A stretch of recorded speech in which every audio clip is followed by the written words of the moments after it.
YouTube! It's me, your boy B3, back with another great trade today.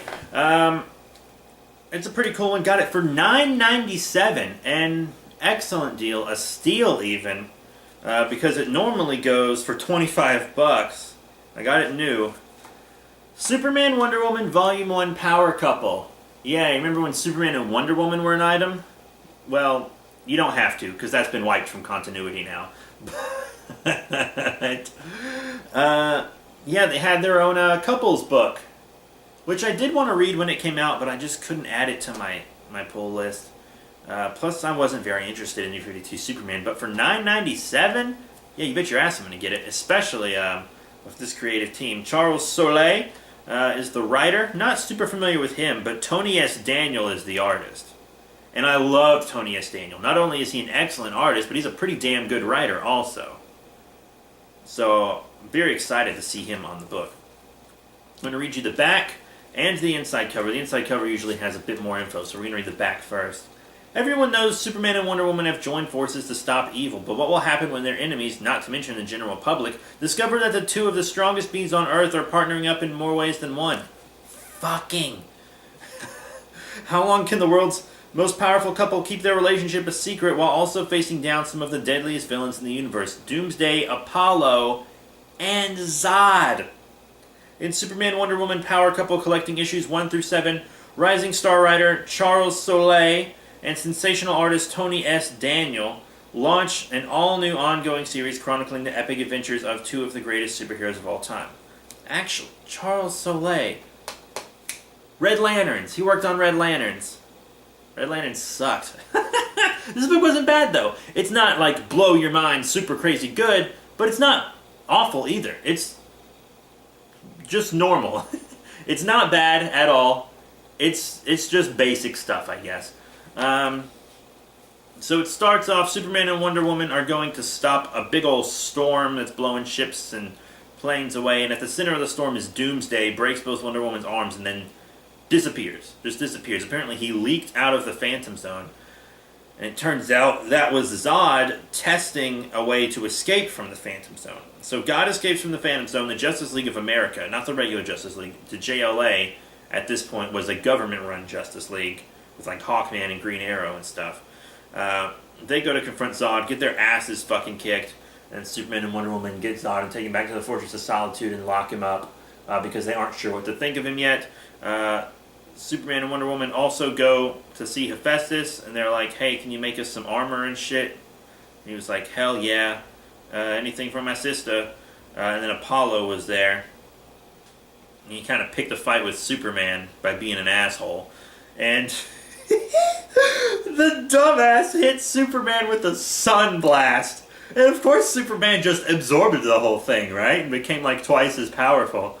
Kicked Apollo's ass, so now Apollo has a big grudge against Superman and Wonder Woman, and he's the one currently in charge of Olympus, so that's not really good for them. Pretty funny, though. But Batman's trying to help Superman out with stuff, keeping an eye out for him, giving him friendly advice. Batman was actually a pretty good bro in this book, to be honest. But yeah, so Zod breaks out of the shipping container. He doesn't actually... breaks out of the prison. And the reason he breaks out is because it's not a prison at all. It's a Kryptonian shipping container. Superman just didn't fucking know what it was because he didn't grow up on Krypton. So Zod just uttered a key phrase that opens it and got out. And then he pulled Feora, his love, out of the Phantom Zone as well. And they fought Superman and Wonder Woman, who had to make a tactical retreat. And then Zod tries to build his own Phantom Zone projector to open it up to let a war world, and then all these war machines and other Kryptonians and stuff out so he can invade Earth. But Superman and Wonder Woman blow up a nuclear plant to stop him. And also in the meantime of this, the world discovers that Superman and Wonder Woman are together because the blog Clark Kent is working for breaks the story. Some mysterious entity sent them a jump drive with a photo of the kiss on it. You remember the kiss? Yeah, you guys remember the kiss from Justice League, I think. I think it was in Justice League is when it happened. So Superman and Wonder Woman get this new armor, which I am going to show you. It's not the coolest armor in the world. But, I mean, it's not bad either. And so with the armor, they take a bunch of punches, and then it builds up all this kinetic energy, and then the armor explodes and knocks out Feora and Zod. So they beat Feora and Zod that way. But then Apollo was being a dickling, and he supercharged Zod and Feora immediately with concentrated sunbeams. So they were able to kick Superman and Wonder Woman's ass. But that was before the reactor explosion, of course. The reactor explosion seemed to have knocked Zod and Feora back into the Phantom Zone. Superman was able to heal using sun lamps. Wonder Woman was able to heal using magic from one of her Amazon friends that wasn't turned into a serpent. And at the end, Doomsday escapes the Phantom Zone, which I guess leads into Superman Doomed, which I had been wanting to read, honestly. The New 52 was always turning Superman into stuff. He turned into Cheetah, he turned into Doomsday, he turned into a god of power, he fucking turned into an uninteresting character. That's a joke I like to make. But, not a bad book. It really wasn't a bad book at all. I do recommend it if you can get it for a good price. I would not pay $25 for it. You don't really need the hardcover. I would get the paperback. Actually, in pretty much all scenarios, I would recommend the paperback. Because I take care of my books, I don't really need the hardcover, you know. I recommend the paperback if you can get the paperback, always.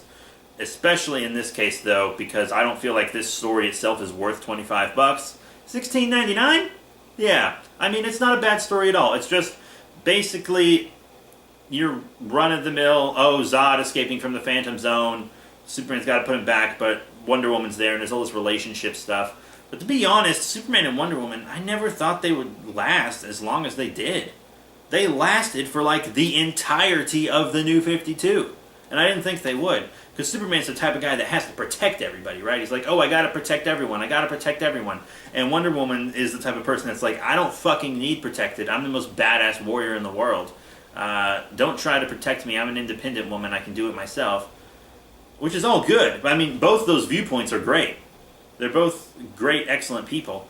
But it just seems like their ideologies in that respect would clash all the time. Those parts of their personality would be clashing constantly. So I didn't think they would last as long as they did. But they lasted really the entirety of the New 52. Because we reviewed when the New 52 Superman died. We reviewed that story on this channel. So go check that out. But I mean, they were still dating when that happened. But yeah, I'm going to have more books coming at you soon. The next one,